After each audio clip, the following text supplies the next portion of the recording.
நமது டிவிகே அரசில் அனைத்து நெசவாளர்களுக்கும் ரூபாய் 10 லட்சம் ஆயுள் காப்பீடு வழங்கப்படும்.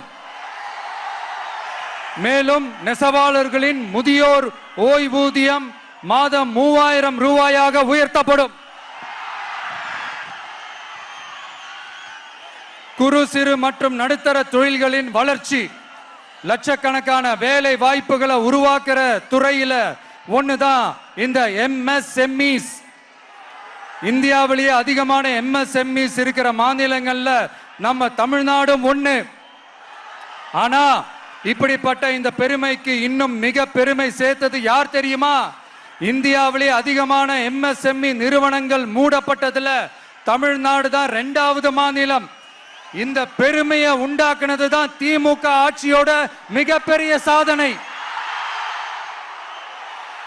இப்போ இந்த குறு சிறு மற்றும்